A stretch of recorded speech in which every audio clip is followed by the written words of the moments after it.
Arlind, siç dihet, referendumi në Itali, që u bë vetëm u bë këtë të diel, doli 54% jo, të diel nuk bë. 55%. 55% se thuash kundër reformës do të bënte më 4% po. Pro. Si? 4% pro dhe 55% kundër. Jo 4 o burr. 59% kishin votuar. Sa? 59%. Mi pra rregull, po nga 55% që mos na ngatro tani. Po, 54 ishin. Pjesëmarrja ka qenë 59%, 54% kanë votuar kundër, 46 tjerë, për grumbull akosës kanë votuar pro. Kjo konsiderohet në Itali, nga gjithë komentet që bën atje, gjithë debatet që kanë parë këto orët e fundit, si madje tani këta të opozitës i kërkojnë dorëheqjen Melonit. Delegitimim është.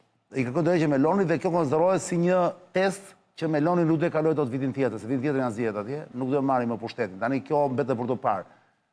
Pyetja që shtrojmë Arlind, duke futur dhe këtë që ndodhi në Itali, është po në Shqipëri, a do fitoj drejtësia mbi pushtetin politik apo jo? Nëse mund të them 2-3 gjëra për Italinë. Pyetja që shtrohet për referendum dhe reforma e Melonit me ministrin e saj drejtësisë është shumë komplekse, nuk besoj se kemi kohë ta shpjegojmë. Edhe nuk ka lidhje me këtë që po ndodh. Ama thelbi debatit politik ka qenë propozimi me Melonit përpiqej ta kufizonte disi pavarësinë e gjyqësorit, shoqata dhe gjyqtarëve, partitë opozitare, gazetarë, sindikata, e kështu me radhë, dolën kundra. Dhe në rastin e iniciativës Melonit do të kemi parasysh diçka. E djatha në Italis, sidomos, nuk do të harruar që pjesë e koalicionit të Melonit Itali është dhe partia dikur e Berlusconit, Forza Italia, e ka akuzuar gjyqësorin itali që janë filokomunistë, janë me të majtën, pra kanë edhe një natyrë ideologjike ky debat. Jo se nuk vlen kjo. Po ashtu, ata që mbrojnë kushtetutën antifashiste të themeluar mbas luftës, me një pakt i madh midis demokristianëve, komunistëve dhe socialistëve, që e ka bërë kushtetutën italiane një kushtetutë më sociale. Për shembull, një nga nenet e para të kushtetutës italiane është kjo që neni i parë, nuk e fare, është një republikë mbështetur mbi punën. Republika Italiane është një republikë mbështetur mbi punën, është ndoshta e vetmja kushtetutë liberale që e ka një formulim të tillë. Kështu që ata që mbronin këtë tezën e jos në referendum, njëkohësisht po flisin edhe në emër të mbrojtjes një kushtetutë historike të Italisë dhe trashëgimisë antifashiste të Italisë, ndërkohë që Meloni është trashëgimtarja e këtyre partive që pastaj kanë pasuar partinë fashiste italiane. Është dhe ky konotacion dhe ky është dimension politik i referendumit. Unë kam përshtypjen dhe e pash një shkrim të djeshëm të Merobazës, që ankoi në gazetën Tema për rezultatin e referendumit në Itali, që sikur fitonte poja në Itali, pra sikur Meloni t'ja dilte të vendoste pjesërisht në kontroll mënyrën e zgjedhjes gjykatësve dhe prokurorëve, Rama do ta përdorte këtë si për ligjet të asaj që do të bëj vetë. Çfarë do të bëj Rama? Do të ndryshoj ligjet në mënyrë që pushteti gjyqësor, gjyqëgoja praktikisht, të mos pezullojnë nga detyra ministrat dhe njerëzit e pushtetshëm politikisht dhe njerëzit e rëndësishëm të administratës mos marrin masa të paraburgimit, ndërkohë që janë hetim. Po këto janë synimet e Ramës. Dhe unë mendoj që rezultati i ndryshëm i referendumit itali do të jepte shumë krah Ramës. Se mos harroni, gjyqësori italian është një nga lloj, i themi gjyqësor pararoj, është një nga gjyqësorët më të jashtëzakonshëm, le ta quajmë dhe heroik në kuadrin e gjyqësorëve perëndimor. Antimafia italiane. Se Italia ka edhe mafian më të fortë, por ka edhe antimafian më të fortë. Është pikërisht një nga sukseset e drejtësisë italiane, ka prokurorët e gjykatës të vrarë nga mafia si askund tjetër.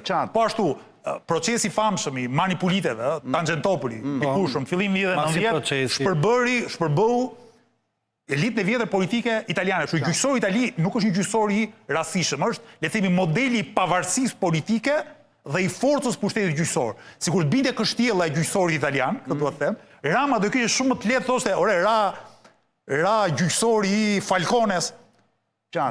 Do mbajmë ne spakun edhe GKK-n këtu në vendin tonë? Një sekondë ta marrë Arlindi se në këtë sens unë mendoj që është shumë i rëndësishëm ky rezultat, pavarësisht se është në një vend tjetër, sepse nga pikpamja e ligjërimit politik ja heq Ramës një mundësi. Pra heq Ramës një mundësi për të thënë që Italia është një vend më demokratik se ne, më liberal se ne, kur dhe ata i vendosën fre pushtetit gjyqësor, pse mos i vendosun? Nga natyre dua të them që po të bazohemi tek sondazhet, institucionet e reja drejtësisë janë shumë popullore në Shqipëri. Do të thënë, mos gaboj, janë mbi 80% për qëshmëria. Janë mbi 80% në mënyrë konstante. Pavarësisht se Rama hedh her pas here kunja, flet për republikë prokurorëve, për republikë gjykatësve, për zhbërje të balancimit pushteteve, në mënyrë konstante mbi 80% e qytetarëve janë pro institucioneve të reja drejtësisë dhe kjo bën që edhe Rama të mos i godas ballas, i thot, unë jam për reformën drejtësi, jam për pavarësinë, po egzagjerojmë i çik.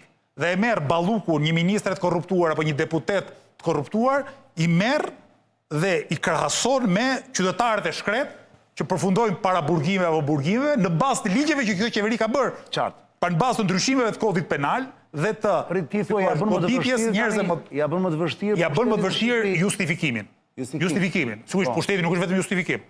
Qarpa. Është mekanizma, Rama i ka 84 deputet për ndryshuar kodin e procedurës penale. Më shumë ka. Qofse do fuz Berishën në tavë, se këta kanë interesat përbashkëta. Këta kanë interesat përbashkëta për të ndryshuar. Ka? Nëse mund ta mbaroj. Rama dhe Berisha kanë dhe interesat përbashkëta kur vjen puna të gjyqësorit. As Berishës nuk u intereson. Dhe tani Berisha nuk ka akt të përbashkët me Ramën. Po intereson, ka të njëjtat interesa. Dakor. Që ata mund bëjnë bashkë dhe një shumicë kushtetuese për të ndryshuar edhe më thellë institucionet e drejtësisë. Po pra, po premisa bazë. Ja ta mbaroj Arin se nuk do ketë më mundësi. Kështu që në këtë sens, unë mendoj, për aq sa vlen frymëzimi nga jashtë, se edhe këtu duhet jemi situatë me këmbë. Ai do ta luante në fakt. Ai do ta luante dhe fitoria me 54% e jos në Itali, në kushtet ku një kryeministër është popullore, Meloni është një nga kryeministët më të forta që ka pasur Italia e pas luftës. Ka 4 vite në pushtet, rrallë ndodh në Itali. Berlusconi duket mund ta ketë arrit pas pushtetit. Një parantezë që them lejon, sapo the tani, me që thesh popullore, nuk është kaq bardhëzike historike, me që humbi referendumin ajo nuk do fitojë zgjedhjet e tjera, sepse tani që po flasim, është pra partia e parë në sondazh. Ah, bravo. Është 30%, ku është më iku një sekond, është 30%. Au, pse më iku? Mund të bërë sondazhe përpara ditës së referendumit. Referendumi do të ketë efektet e veta pa diskutim. Pra, është e thjeshtë thua është delegjitimimi i Melonit. Në fakt jo, sepse në sondazh rezulton rreth 30%, ndërsa në ky sondazh ajo mori vetëm, ajo ka marrë ndërkohë 46%. Mos harro diçka. Pra, zgjedhjet e tjera përkthehen ndryshe kjo. Meloni vuri fytyrën e vet referendumit, sepse ishte iniciativa e partisë saj e votuar në parlament. E kemi sinkron. U përplas me opozitën, u përplas me shoqatat e gjyqtarëve, prokurorëve, me një pjesë të madhe të shoqërisë civile në Itali, pra kjo ishte edhe një vot politike. Është mbrojtje e shumicës së shoqërisë ndaj institucioneve të drejtësisë, po është njëkohësisht edhe shprehje pakënaqësisë politike ndaj qeverisë së Melonit. Dhe është hera e parë në mosgaboj që Meloni humb elektoralisht. Një sekond Sebastian, do dua të vëra sepse jemi në fund. Meloni donte ndryshonte mënyrën se si funksionon drejtësia në Itali, jo ta kthente të gjithë sistemin në favor të saj. Ideja kryesore, ja ta lexoj. Ideja kryesore është sigurisht fshati botës tretë. Patjetër. Nuk bëhet kjo që e merr të gjithë pavarësisht. Jemi dakord. Ideja kryesore bëhet për të kuptuar vulgun këtu dhe mënyrën si bëhet atje. Ideja kryesore ishte ndarja më e qartë mes gjyqtarëve dhe prokurorëve, krijimi 2 këshillave të veçantë dhe ndryshimi i mënyrës për zgjedhje së disa anëtarëve, më pak me zgjedhje të brendshme dhe më shumë me short. Pra shkurt, Meloni nuk kërkonte të kontrollonte krejt drejtësinë, por të ndryshonte strukturën dhe metodën e emërimit. Zgjedhjes së organeve të saj, kritikët thoshin se kjo mund të rrisë ndikimin politik mbi sistemin. Kritikë e pa bazuar në fakte. Ndërkohë, shikoni kemi sinkron Meloni para asnjë fjalë Sebastianit. Ja, shikoni. Po ndërkohë Meloni këtu është një ditë ose 2 ditë para referendumit. Është retorik politike, po të vësh pastaj Savianon apo Nicola Gratterin e kështu me radhë që janë përfaqësues shoqërisë civile apo Travaglion, gazetari i shquar italian që kundërshton, do t'japin kundër argumente. Sigurisht, duhet parë detaje, dhe nuk jam aq i përgatitur sa të shkoj në detajet e sistemit gjyqësor në Itali. Ledio, ma gje pak të lutem Melonin, ta kam nisur, por nuk e ke vënë, s'ke faj. Ta kam nisur, ma gje pak ta vënë, sepse më intereson shumë. Meloni, e pe sa mirë duke i këtu? Shikoni tani pas referendumit i kështë ikë fytyra fare. Dalloi dhe kështë bërë një video, arrin për të thënë që të ndikode psikologjisht një humbje, ja, do t'a gjele tani ta vënd, ta shikojmë thjesht për kuriozitet Floger, ishe ikë fytyra fare, nuk është më Meloni. Dhe duke që nuk ishte një video që më së duket e ka bërë nxitime sipër. Diku do t'jetë në një abort, të asaj të parazotikës. I kështë humbur hovi, thuate. I kështë humbur hovi dhe i duket pak kjo pjesa këtu, ndërkohë po ta shohë shumë e kuruar Meloni, është simpatike, e lezeshme. Tu dhe kjo video i do nxjerrë letë. Shuar vetën, domethënë. I kishte rënë fytyra më burr, ishte s'dukej mirë. Sebastian, para se të ja fjalën ty, që të shohim ai dakord me këtë total lindje apo jo? Po, do më lejosh të bëj një xhiro sepse jam në orën që Ledio ikim pak në Çilek plak. Në Çilek sepse për gjithë prindërit që kanë fëmijë të vegjël, bebe, fëmijë të rinj, është momenti brenda muajit të përfitojnë nga çmimet të papara dhe në 40% ulje në Çilek. Qileku është thjesht shtëpia ku ju mund të gjeni gjithçka që ka të bëjë me dhomën e fëmijës tuaj. Dakor? Shikoni. Nga të gjitha llojet, stilet ndryshme. Ajo që është më interesante dikush është që mobiljet tu janë certifikuara. Pra, mos fusi çdo mobilje në dhomën e kalamajve sepse mund të elmohen. Duhet të jetë certifikuara mobiljet. Mobiljet lëshon një aromë, lëshon një gjë. Kështu kujdes. Pra, mos nisi thjesht, hajde të marrin se mobiljen treg, se janë të lira ti fusni të dhomën e fëmijëve. Jo, do shkoni këtu se këtu janë dhe të lira dhe të certifikuara. Qilekun e gjeni ose në autostradë tek kilometri 12 që na drejtare Prestishon, ose përballë kompleks Deriogji dhe rruga Kavajës, lexon Qilek. Qilek.al në web, ose në Instagram, Qilek Albania, ka që thjesht. Bravo, urgjent të Qileku, 20% ullje deri në fund të muajit. Mos nguroni, ky është momenti. Jeni shumë ju pa fund që doni gjëra për kalamajt, për dhomën e fëmijëve. Tani. Edhe rikthehemi në momentet e fundit, Sebastian. Faktikisht... A do mundet pushtetin në Shqipëri, a do ta mposhti drejtsinë apo drejtësia do ta mposhti pushtetin? Prandaj e kam bërë këtë lloj paralizmi sepse më duket me vend. Në qoftë se ne kemi një koordinatë të rëndësishme në botë, është të qenit afër Italisë. Dhe unë jam rritur me gjuhën italiane, kam qenë shpeshherë në Itali, lexoj autorë të ndryshëm italian. Autori im i preferuar Giorgio Agamben është italian, Italo Calvino e tjerë. Dhe do thoya një gjë shumë thjeshtë, Italia është dashuri në vetvete. Dhe na mëson një gjë që është e domosdoshme dhe që ne duhet ta marrim. Të gjitha dhe këtë ndryshimin e reformës së drejtësisë vendosim me referendum. Pra ne ndryshuam 1/3 e kushtetutës, një pushtet shumë të rëndësishëm që është gjyqësori, nuk i pyetën fare qytetarët. Ne ndryshojmë çështjet e pushtetit vendor dhe nuk i pyesim qytetarët. Ne bëjmë Kuksin qytetin më të varfër në Shqipëri dhe Tropojën, edhe pse kam pasuri bakër dhe hekur etj. Dhe nuk i pyesim qytetarët. Jugu i Shqipërisë është perlë e natyrës, me bregdete, me liqene etj. Po ne nuk i pyesim qytetarët se si ato bashki do të vendosin për parat e veta. Po Gradeci është një nga qytetet më të bukura të Shqipërisë, por ne nuk i pyesim qytetarët po gradecar për liqenin e për gjërat e tjera. Qartë. Pra dua ta vijoj këtë lloj gjëje. Shkodra është qyteti më i bukur në Ballkan. Jam pafund, vetëm pse do të thënë jo, jemi dakord se. Pra pse po e them këtë lloj gjëje? Në fund. Ndërkohë ç'është kjo referendumi tani që po vendoset që do të bëjnë referendume, se nisi pagarlim. Në fund ka dy parime shumë thjeshta për ta vendosur. E din një pjesë elitare që rrin atje sipër dhe na shohin ne se si ne vulgu nuk marrim vesh fare, se kemi idenë se ç'a ndodh. Kjo është. Apo të gjithë ne bashk vendosim, o mirë, o keq, e bëm keq, po e bëm bashkërisht, e ndryshojmë pas një ca vjetësh, e çojmë krahun tjetër.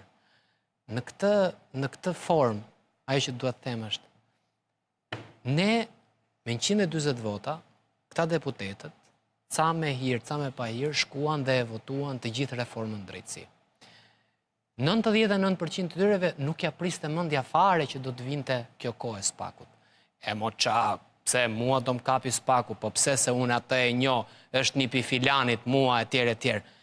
Ky ishte muhabeti që bënin të gjithë deputetët njëri pas tjetrit. Të gjithë, pa përjashtim. Dhe nuk ja priste mendja asnjëherë. Paleti shifje ministrat. Qa spaku. Po s'vjen asnjëherë ajo kohë. Dhe ishin totalisht bindur që nuk vinte koha që mund t'jepnin qofte edhe llogari. Se s'po japin akoma për legët, ore. Thjesht po shkojnë po bëjnë nga një vit burg. Për legët s'po jep asnjëri, akoma llogari. Pra, këtu grupet kriminale po jetohen me antimafian dhe pas kanë qindra miliona euro grupet kriminale. FBI. Këto që për vit, sipas KLSH-s, ne humbasim 1 miliard euro për vit. Ne humbasim 1 miliard euro. Këto s'kan asnjë lek të shkretët, sepse janë pa shtëpi, kur vin Tiranë si deputet, dëgjoj duhet marrë edhe atë pjesën e kësaj sepse po vjen si deputet etj. Italia na mësoi një gjë shumë të thjeshtë dhe shumë të bukur, dhe që është që nga antikiteti greko-romak. Në fund fare vendosin qytetarët. Qytetarët edhe nëse e vendosin keq, le ta bëjnë keq e marrin përgjegjësinë vet. Qytetarët edhe nëse e vendosin mirë, përgjegjësinë e tyre qytetarët e mbajnë mbi supet e tyre. Edhe në antikitetin helen, dilnin atje në agora Dhe thoshin, Sokratin do e dënojmë. Dënuan Sokratin. Kishte një vendim kolegjal. A është i mirë apo i keq? Kemi 2000 vjet që e diskutojmë. Aristoteli iku, janë mbathi. Nuk priti që ta dënonin, vuri këmbët mbi supë dhe u largua. Edhe në Romën e lashtë, dilin atje dhe i pyesnin ta qytetarëve, ta bëjmë këta, mos ta bëjmë këtë lloj gjëje. Ta bëjmë këta, mos ta bëjmë këtë lloj gjëje. Në Shqipëri flasin për demokraci, dy subjekte politike të cilat nuk bëjnë zgjedhje brenda partisë tyre. Edhe kur bëjnë zgjedhje, do fitojë lideri timonieri i madh gjithkohës. Pra, të flasësh për demokraci, pa i dhënë të drejtën e votës qytetarit, pa i dhënë të drejtën e votës po Gradecarit apo Shkondranit, Sarandionit apo Dibranit, që të vendosë për punët e veta, kjo vetëm demokraci nuk është. Dhe si përfundim, si pas teje, drejtësia në Shqipëri do të amposhtë pushteti apo pushteti do amposhtë drejtësisë? Unë mendoj se pushteti në Shqipëri, jo vetëm që ka për të amposhtur drejtësinë, por unë mendoj se pushteti në Shqipëri historikisht e ka amposhtur dhe do të amposhtë. Dhe arsyeja është shumë e thjeshtë, sepse këtu nuk vendosin asnjëherë qytetarët. Vendosin hallet personale të pushtetarëve. Sa kohë Ramës i duhej drejtësia, thoshte Saliu, dhe është njeriu më i keq që ka pasur historia e universit në cilin ne jetojmë. Tani që nuk i duhet më drejtësia dhe ka filluar të peshkoj shumë nga krahu i tij, Rama po thotë që drejtësia është më nxyrë. Siç e tha edhe para ca kohësh, ilaçi që po japim ne kundër korrupsionit është më i fortë se vetë korrupsioni. Në qoftë se një ditë Samsoni. Në qoftë se një ditë drejtësia do t'i shkojë te parat, të shohësh ti që të gjithë këto do dalin në protestë përpara Spakut dhe do t'i vënë të gjithë flakën. Shife Meloni se çfarë thot, Ledio me siguri e ka përgati. Shife Meloni se si i ka rënë fytyra pas një ditë pas referendumit. Ledio? La sovranità appartiene al popolo e gli italiani oggi si sono espressi con chiarezza. Il governo ha fatto quello che aveva promesso, portare avanti una riforma della giustizia che era scritta nel nostro programma elettorale. L'abbiamo sostenuta fino in fondo e poi abbiamo rimesso la scelta ai cittadini e i cittadini hanno deciso e noi come sempre rispettiamo la loro decisione. Resta chiaramente il rammarico per un'occasione persa di modernizzare l'Italia, ma questo non cambia il nostro impegno per continuare con serietà e determinazione a lavorare per il bene della nazione e per onorare il mandato che ci è stato affidato. Andremo avanti come abbiamo sempre fatto, con responsabilità, con determinazione e soprattutto con rispetto verso l'Italia e verso il suo popolo. Okej, dërgoj dikë Ledio të hapi ekranet në studio se të ne ikën komplet. Input list thot, close. Viti kusht të hapi se HDMI 1. Check the cable connection. Try other available inputs here. Fyta. Flogert, vazhdo. Zero të jemi në errësirë. Do për fat të keq, më duhet ta theksoj për fat të keq. Sa më shkurt Flogert se jemi në shumë shkurt e kam unë, 2 fjali. Për fat të keq do fitoj politika. Dhe do fitoj për një kontekst dhe për një arsye tjetër. Pushteti. Do fitoj Rama dhe doktorin, nëse mund ta them kështu trash. Sepse strukturimi partjak që është bërë kësaj shoqërie është qelizor. Pra këtu në çdo lagje, në çdo pallat, në çdo familje, tu ke grup seksionet PD-s, organizatat PS-s, Indjekin, pavarësisht se kush është e mira dhe e keqja në kuptimin e retorikës. Unë jam me Arlindin këtë rast. Por thelbi është që është aqe e politizuar shoqëria, sa nesër në qoftë se do i jepet urdhër ushtrisë për të ngritur dorën, jemi dhe pak. Atje bëhet llaf për 80 milion, ne jemi si jemi 2. 60 ka Italia. 60 dhe jemi si jemi 2. Pra e kupton sa lehtë të menaxhueshëm janë 2 milion ose 1 diçka milion. Me një administrat ka i të madhe, jo, s'kemë më koncept. Do dalën në fund vetëm një Itali. Thënë këtë, sigurisht që referendumet edhe ai i Melonit nuk marrin vendime. Ai është akt politik që ajo thanë qoftë se do e votojnë njerëzit, ne do e çojmë përpara. Dhe Rama dhe Berisha kanë për t'i përdorur referendumet, se u kujtuan tani pas 35 vitesh që ka i ligj për referendumet, për të legjitimuar vendimet e tyre.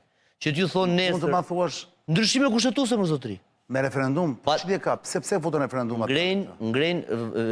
Referendumet do jenë konsultative. Ka referendume kështu me votë? Jo. Me votë do jenë ato. Po do jetë si... Jo verdikt që do marri formën ligjore. Ato e voton parlament. Ato janë fake referendume. Ato janë fake referendum. Gjëse po ta them si është në projekt ligj. Nuk po të gënjej. Pyet do pyetesh, por vendimin e marrin prapë ne. Po, Ka disa lloje. Prit pra, po kur... Kjo është neverim, Pse po. bëhen pra, jo, po pse bëhen pra? Bëhen për të legjitimuar atë që duan të bëjnë. Pra, unë duat të ndryshoj këtë ligj. Duhet ta mendoj diçka në kushtetutë. E ka bërë mor ky një herë, ka bërë Atëherë, i fus referendumin, me strukturat e partisë, e nxjerrim 70% dhe shkon dhe voton dhe i thu, jo shqiptarëve më çan. I thue Gjermanisë nesër. Po zotri, kanë bërë referendumun, 70% e duan dhe e kanë qarë edhe Rama dhe doktori për interesin e tyre, por jo ndoshta për interesin tonë. Arlind, do të ja fjalën në fund. Marsit, për ta mbyllur, Marsit, shkurtimisht fare, për këtë referendume, fillojnë nga këtu ku mbaroi Flogerti. Që referendumet gjithmonë çanin si mekanizëm, përdoren për të matur legjitimitetin e qeverisë. Pra gjithmonë kur merret iniciativë, shikohet që majoranca ose shumica është akoma legjitime, pra vullneti i popullit është më është bërë në Shqipëri, e ka bërë doktori në vitin dikur po, në lidhje me kushtetutën, republikë presidenciale apo republikë parlamentare. Po, 88, po, bravo. U bë atëherë, u bë referendum? Po bë referendum dhe humbi. Dhe ajo u 4 në hundi, 98 fitoi. Po. Pastaj është bërë ky referendumi për këtë, për mbretin. E mban mend? 97. 97, po. Ndërkohë nga pikpamja e përplasjes midis pushteteve dhe gjithmonë kjo është si thosh preteksti. Pra referendumi është preteksti, po gjithmonë kuptohet që ka diçka që nuk shkon midis ekzekutivit dhe sistemit drejtësisë. Unë mendoj duke pasur parasysh edhe pikpamjet e juristit dhe filozofit më të madh Montesquieu, ai thotë që një ambicie duhet të vendosen përballë një ambicie tjetër në mënyrë që të kontrollojnë njëra tjetrën. Dhe unë them gjithmonë në momentin që përplasen, gjatë në ekuilibër, ama momentin që njëra nga ambiciet fiton, nuk është e mirë për Republikën. Për ta përfunduar gjithmonë, meqense Arlindi pak përpara na solli në vëmendje një periudhë kur u zhvillua procesi i madh i Tangjentopolit, kur morë në pyetje ish kryeministri asaj kohe Giulio Andreotti, gjithashtu që ishte edhe lideri i fraksionit më të madh brenda Demokracisë Kristiane, ai në shumicën e rasteve ndalonte nëpërmjet votave që kishte, pra ishte një situatë si thua analoge me Ramën sot që ka 83 vota, siç ndodhi në rastin e Ballukut, e ndalonte me shkak nëpërmjet votës ndalimin e hapjes së hetimeve ose të heqjes së imunitetit ose shpalljen e procedimit. Sepse atë procedura kushtetuese është ndryshe, duhet ta votojë parlamentin në mënyrë që të vazhdojë punën gjykata. Dhe kur u pyeti thanë në momentin që filloi hetimi ndaj tij dhe i hoqi imunitetin për këtë skandal, me çfarë të drejtë i thanë, nuk e keni lejuar drejtësinë që të bëjë detyrën e vet dhe ky proces kishte filluar më përpara. Dhe ai në një moment heshte dhe tha, po s'mund të lejonim që të qeveriste gjyqësori. S'mund të lejonim që të qeveriste gjyqësori.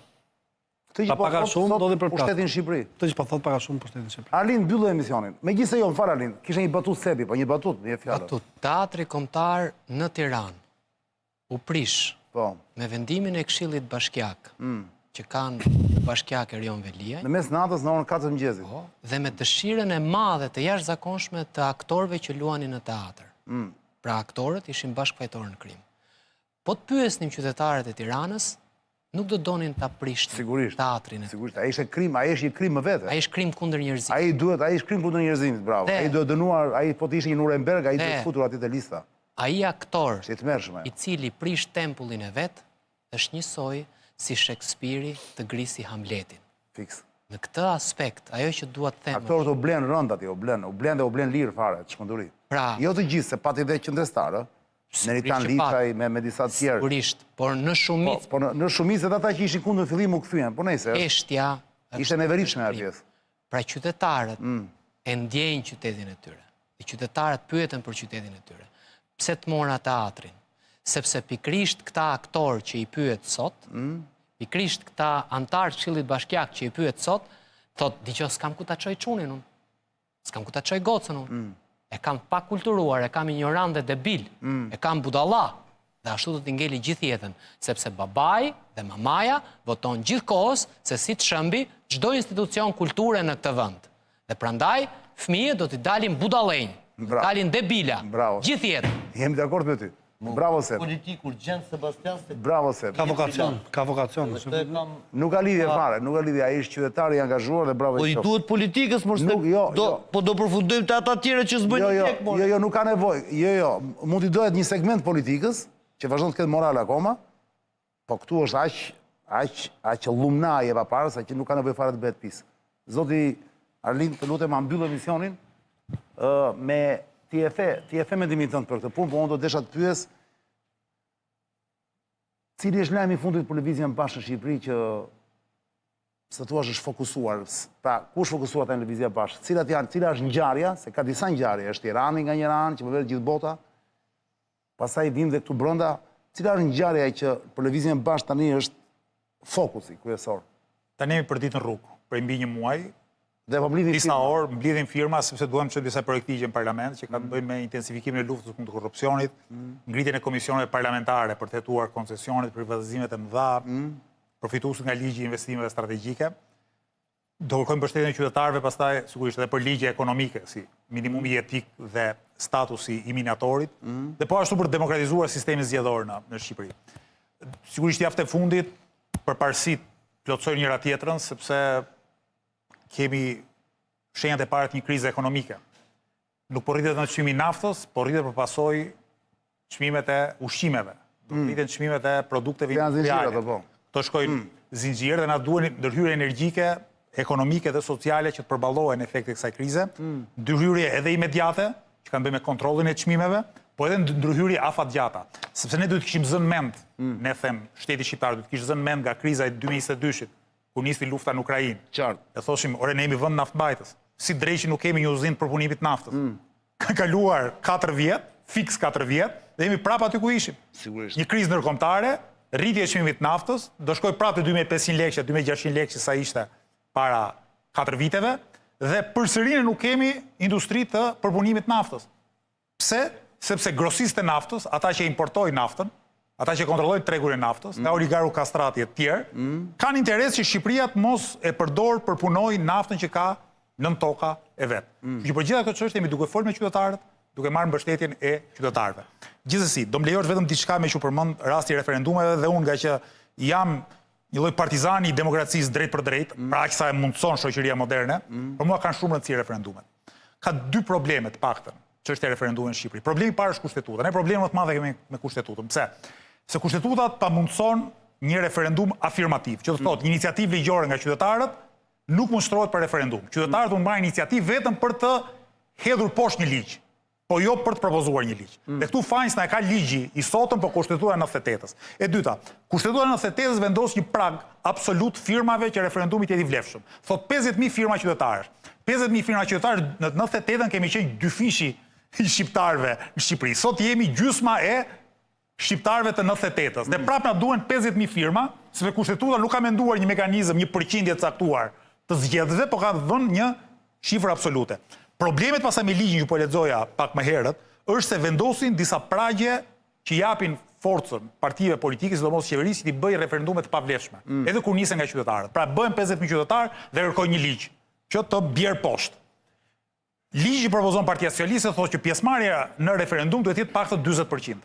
Tani në 40% apo diçka më shumë të 40% kemi pjesëmarrje në zgjedhje e përgjithshme. Pa që të gjitha partitë thonë maksimizojnë resurset e vetë i nxjerrin qytetarët votojnë, se ne kemi gjysmën e popullsisë jashtë vendit, po kupton? Tani imagjinoni një iniciativë nga qytetarët që çon për të hedhur poshtë një ligj dhe i partia në pushtet u bën thirrje mbështetësve vetë mos dalin në referendum. Automatikisht ai bie. Sigurisht. Pra mund shtrohet çështja, po kur ti nuk e ka rinë në Shqipërinë e sotme, kur nëse një parti, PS-ja apo PD-ja, u thot zgjedhësve vet, mos shkoni në referendum, kur nuk kapet 40%. Se kurumi. Edhe herë, në zgjedhje parlamentare sa ishte përqindja pjesëmarrjes në zgjedhjet e kaluara? Realia. Jo, zyrtarja, diku rreth 50, jo, më shumë se 40 ka qenë. Jo, ka qenë 48 pikë diçka. Po, diçka afër 50. Por që në zgjedhjet e përgjithshme, të gjitha partitë i shtyjnë qytetarët marrin pjesë. Tani imagjinoni një parti që i thotë qytetarëve, disi ç'është puna, mos shkoni fare në atë referendum. Diaspora nuk voton aty, edhe Mund t'ja lësh, për dhe diaspora voton realisht një përqindje të vogël krahasuar me numrin e njerëzve që janë në fletë e votimit. Kanë marrë 1.4 milionë vota. Praktikisht, qofse ky ligj për referendumet vihet në jetë, çdo iniciativë qytetare për të hedhur poshtë një ligj është lehtësisht e sabotueshme nga partia në pushtet. Mjafton që partia në pushtet ju thotë mbështetësve vet, mos shkoni të votoni. Pra sikur vetëm çereku i atyre që votojnë zakonisht për PS-n, ti binden PS-s dhe të mos shkojnë në votim, bie quorumi.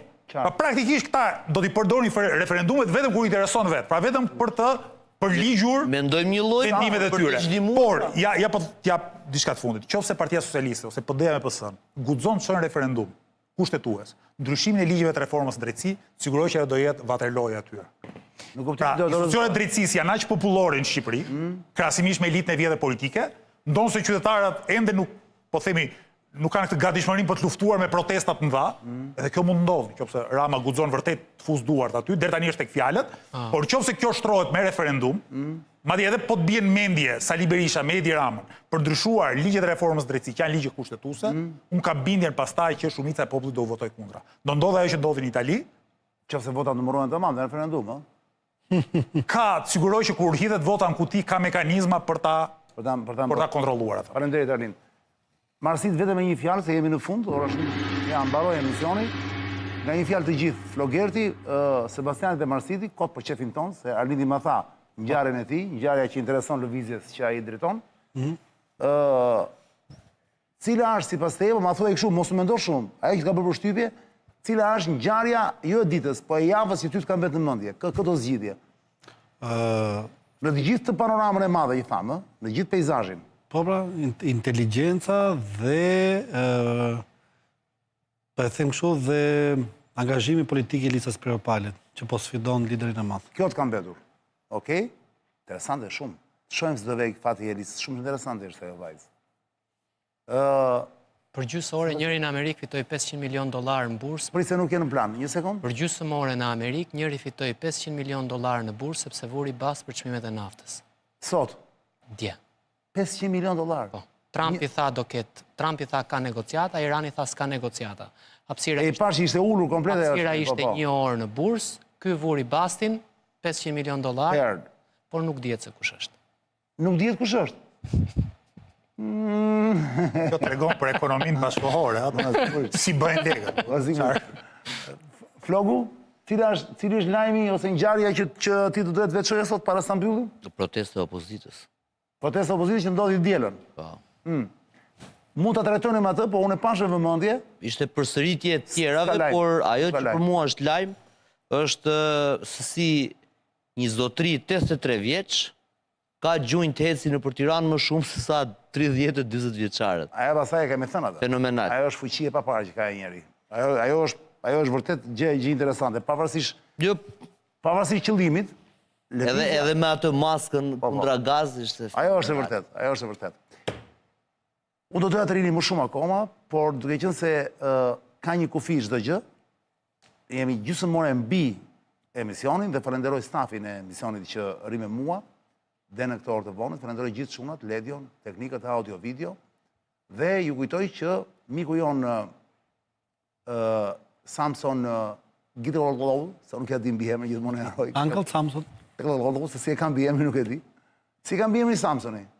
Ja se gjem direkt, se kemi mikë. Ase i madhi. Ma gjeni mbi emrin e Samsoni se është i papar, dhe Arlindi pësjesh që nuk para pësjesh shumë Arlindi në jetë. Ogjiao, po. Ogjiao Arlindi është Gjermani, e ka ndihmuar ky menaxheri vet Beni, që është Gjerman me origjinë do të jetë Beni andej, sepse çfarë kanë ngrënë para një ore Samsoni më, duke po gjunoj se kemi nuk e kemi në kamera. Po hambërthira apo jo? Jo, nuk e jo. Edhe birra. Se ebra janë birra. Edhe birra. Ku t'ja kthen? Ku e do? Është voni, ku mbyll. Ja e hapim prapë. Na hapi edhe një, po kthe atje mbaj po. E kemi. Mos e lëviz. Janë kështu këto, janë birra me hamburgera, me burger do të jetë ai. Pislik kështu. Është i lezetshëm Samsoni. Samsoni është një njerëz shoqërisë civile zonë zotin që është bërë shumë i famshëm. I lumtur shumë. Shumë i lumtur, është bërë shumë i famshëm në Kenya, ka vite në fakt, aty është përndjekur nga regjimi. Është serioz, dhe ka arritur të lëshoj, përveç shumë të tjerave se ne presim vinë në Shqipëri ai, dhe marrim këtu dhe kemi në emision. Ka lëshuar dhe perlën e perlave që tani është përhapur, është bërë hit në Shqipëri, por jo vetëm, dhe në vende të tjera, por Shqipërisë i shkon shumë Arlind sepse është më aktuale se kur. Shpreha e Samsonit në Shqipëri në këto momente politike të pushtetit është më aktuale se kur. Rezonon aq bukur në veshën e të gjithë dhe prandaj ne e vëm çdo emision, po bëhet tashmë 5 muaj. Unë po ju lë këtu me Samsonin, bashkë takohemi nesër, është e mërkur, nesër do kem në studio në lidhje kështu direkte, jo në studio, diplomatin e njohur, që kisha edhe kaluar në fakt, e mbajti fjalën, diplomatin e njohur shqiptar, Roland Bimo, me cili do flas sigurisht për zhvillimet më të fundit në luftën që po ndodh në lindjen e mesme. Mos harroni, korupcioni nuk është dhe aq i keq, ai është i keq vetëm në qoftë se unë nuk jam e përfshirë në të. Por në qoftë se unë jam e përfshirë në korupcion, unë do ta mbroj.